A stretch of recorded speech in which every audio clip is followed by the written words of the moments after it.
You can use the 5 shape tools to create a wide variety of shapes. However, the real power in using shape layers is you can draw any shape and manipulate it in a myriad of ways. Probably the first time in a while that you've heard myriad. In other words, you can do it a bunch of different ways. We're going to use the pen tool to draw a shape that resembles the base of a flower pot. You'll also animate its color so that the flower pot is dark at the beginning of the scene, but gets lighter as the sky lightens. So make sure no layers are selected down here. You can press F2 or just click down here somewhere. And then go to 110. Select the pen tool. Right up here, it's your pen tool. In the composition panel, click an initial vertex and then add 3 more to draw a shape that resembles the base of a flower pot. So we're going to click here. I'm going to go over here and click. Come down here. Click. Go over here. Click. Go up here. Let me drag this. That's a beautiful flower pot. And then click up here, and that closes the shape. Doesn't have to be perfect. Obviously mine's not. Just so it looks something like that. I wonder if I could click here and drag in. That look a little better? Maybe. I'm going to move mine down away from that. Away from that star.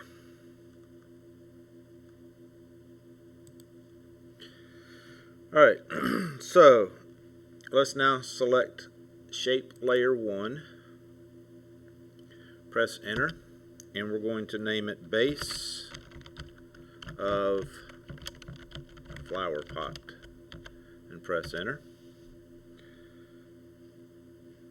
With that layer selected, we're going to click the fill box, and we're going to change the color to a brown. You can change it to whatever brown you want. I'm going to select 62, 40, and 22. Click the word stroke, and we want none, and then click OK. So there's no stroke on this. Expand the base of the flower pot layer. So click here. Contents, shape 1, and fill 1 properties. Click the stopwatch icon next to the color property. Creates an initial keyframe. Go to 401. Click the fill color box. And we're going to do a lighter brown. 153. And you can change it to whatever you want, but 102 and 59. If you don't want to use those colors, you can. Just make sure it's a lighter brown. And then click OK. Hide all the property layers. Press F2 to deselect everything, or click down here. Now we're going to create the rim of the flower pot and position it above the base using the snapping features in After Effects. So we're going to use the rounded rectangle tool to create the rim of the flower pot. So go to 110.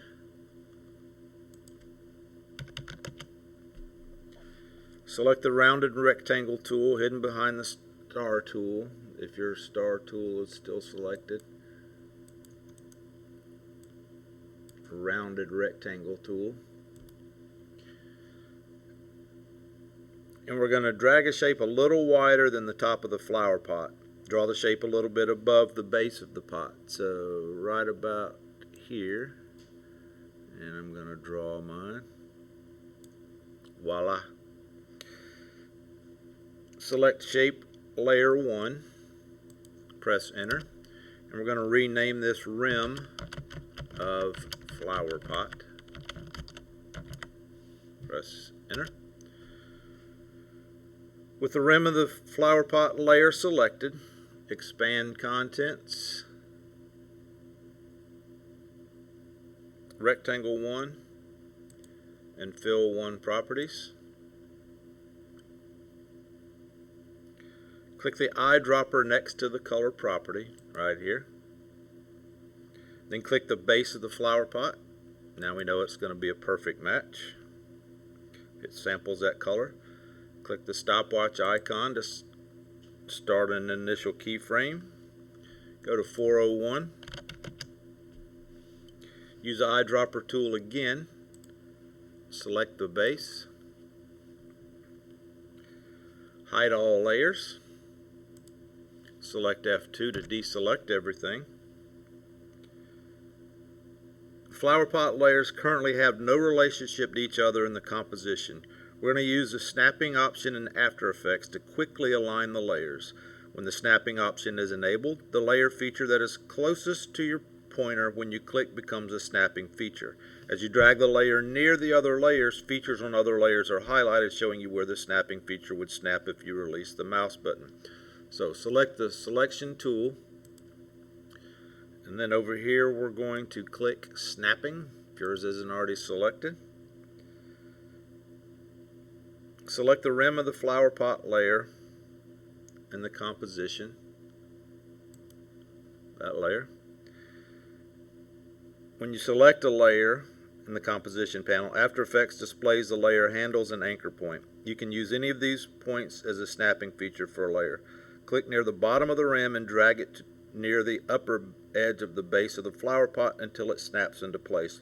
Be careful not to drag the corner itself, or you'll resize the layer. See the little square there, and it came down and it's made a box around it, so I know that it's snapped to it. Use the selection tool to adjust the size of the rim or base of the flower pot if you need to. I'm going to leave mine like it is. Deselect all layers. And then let's click File, and then let's save our work.